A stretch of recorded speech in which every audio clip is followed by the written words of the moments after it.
Hey campers, George here, back in the man cave. Woot! Yeah, putzing around. Looking at some stickers I got. I was cleaning up and tidying up after making a mess.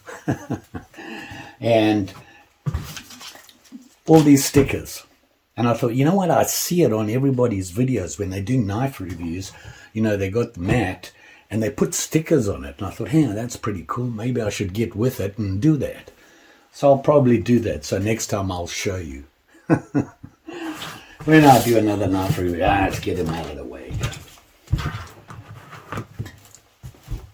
Speaking of knives and reviews, I got me a sharp and shiny. This is an unusual one. Yep, it's real unusual. It's from Rough Ryder, but it's not a common type. Let's check it out.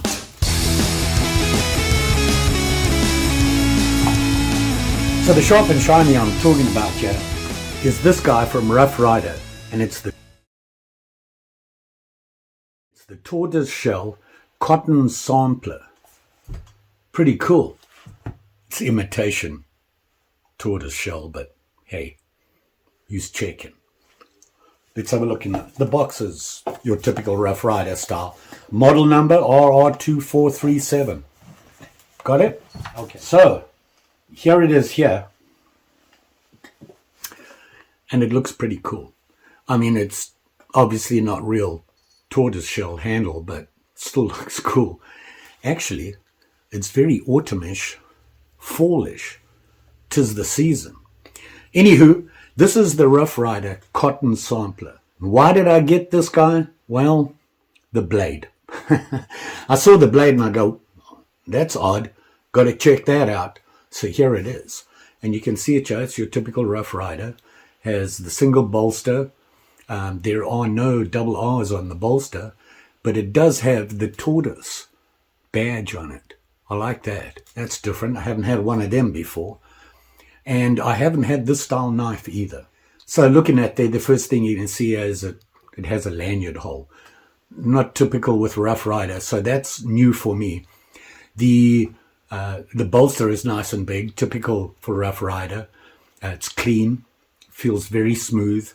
It's a good looking knife. Got your brass liners, which is normal for Rough Ryder. And of course the nickel silver bolster and the pins. And it has the 3 pins in there. I can feel these ones, but they're not too bad, actually. But normally they're smoother with Rough Ryder. That's, is it a big deal? No.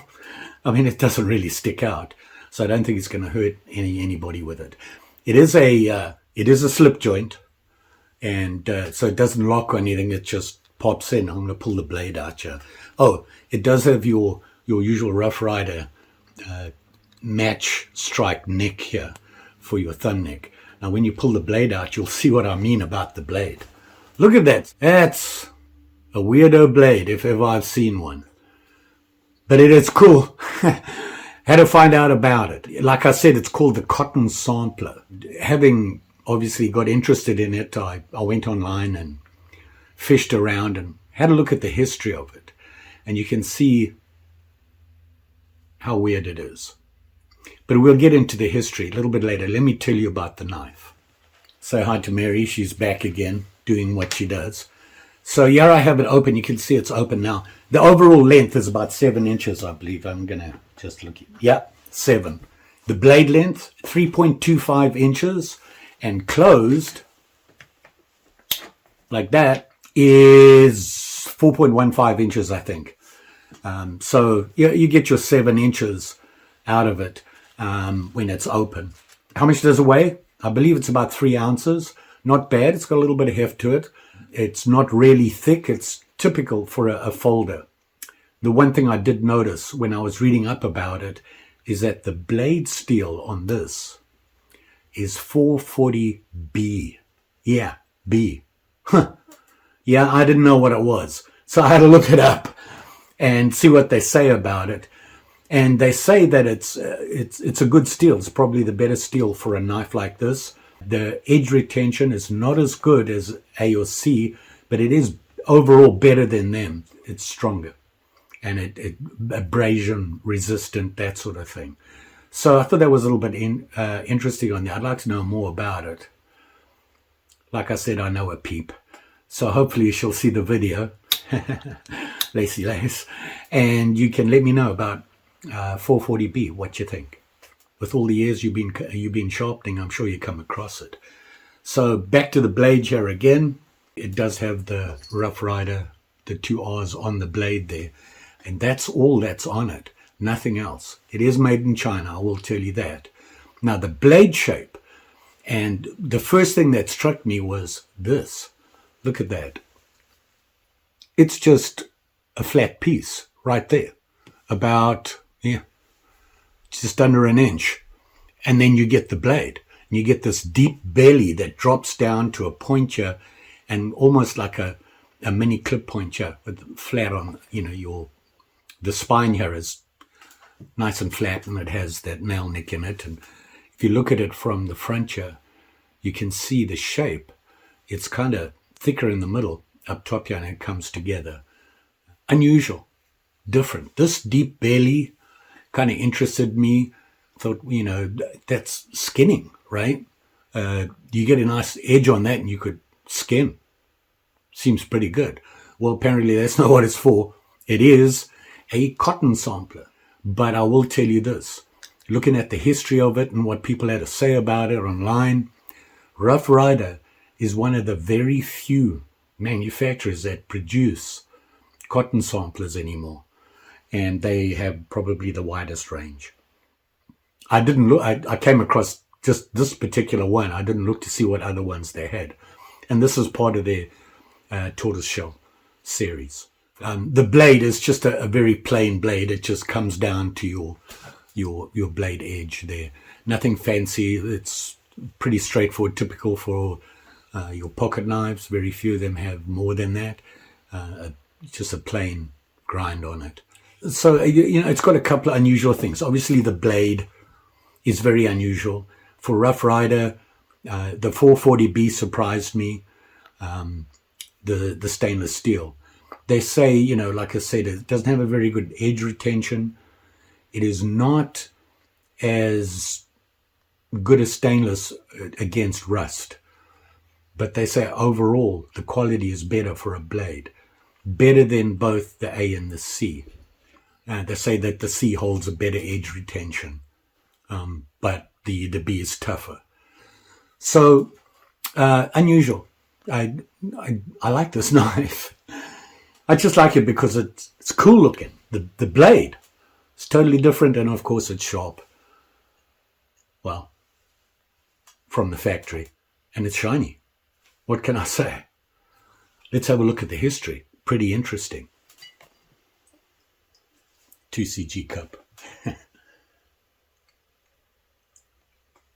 I've got to have coffee. Life without coffee is no life at all. Okay, back to the knife. So, the history of a cotton sampler. Now, from what I could figure out, just like a lot of knives, the history is kind of, people are guessing. There's no real thing about it. But a cotton sampler apparently came in 2 versions. And this straight handle here, just the straight backed handle with the blade, is probably the truer sample of a cotton sampler. There are other ones that have more of a curved blade and things like that, but they say this is the true traditional style. The reason the blade is like this, and they have this flat piece here, and while we're talking about that, I just wanted to say I noticed that on right there, it's a little sharp,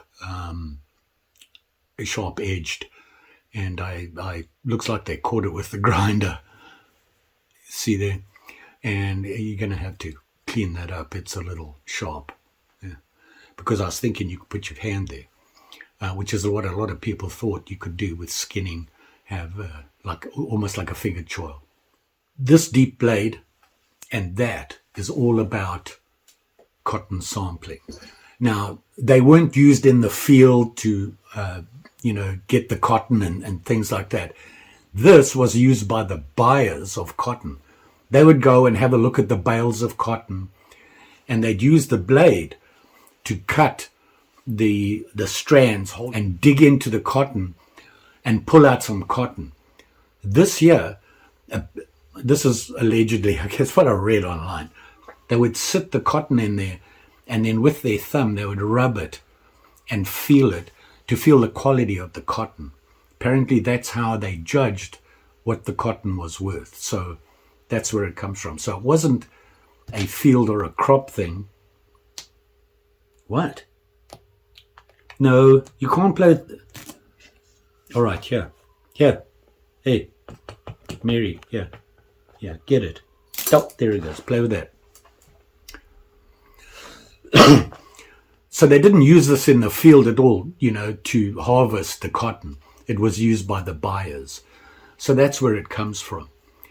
I know that there are still people out there that use them. I was just reading, like I said, online, and there are people in the South that still, to this day, test the cotton that way, which I thought was interesting. And this, they almost say they use it like a spoon. They cut into the cotton and pull out the sample and then rub it with their finger. Sensitive thumb to figure out the cotton, I suppose. What do I know? What do I use this for? I kind of like it as a whittler. I like any knife as a whittler. What can I tell you? But there it is. I really like this knife. How much did I pay for it? Not bad, typical for Rough Rider. That much. Not too bad. And can't complain about that. The quality, of course, for Rough Rider and the prices, always like me. That's why I'm a big fan of theirs. Meets my budget. So a good price for something unusual. They do say that the original ones are big collector items, obviously, because cotton sampling is done different today, and so they're not that common anymore. What can I say? Pretty cool. Oh, don't forget. So what can I say? Cool knife, cool history, very cool blade, very unusual. There you go. And don't forget, like, share, subscribe. You know the story. I'm pretty sure I'll be back again soon with something else. Probably another sharp and shiny. Like this. Well, maybe not as cool as this, because I've got to say it's pretty cool. Camping trip coming up, like I said. Winter symposium. And that reminds me, the stickers. I came across a sticker. Lee gave me one from where he went. He's been wanting me to go for a long time. So, see there? Winter Symposium. Whoops. Hold it the right way up, George. Winter Camping Symposium. And stickers, I got Smoky Mountain Knife Works. I got, don't know where this comes from, Condor Tool and Knife, Tough Possum Gear. Good stuff there. Relentless Recreation. Can't remember. Oh, this is a dry bag backpack. When I went up north, these guys took care of us for the canoe and all that good stuff, and Pike Trail. Can't remember what that was for. And then it is, of course, this guy. Still one of my favorite guys is Steve from Adventure Outdoors. A good, fun channel. Check him out. So, there you go. That's what's going on in my life. What's going on in yours? Tell me what you think about that knife. This blade is pretty cool. Anywho, you will be safe out there, especially with them sharp and shinies. Don't want anybody getting nicked out there. Just saying. Thanks for watching. You all take care, and I'll see you again soon. Bye.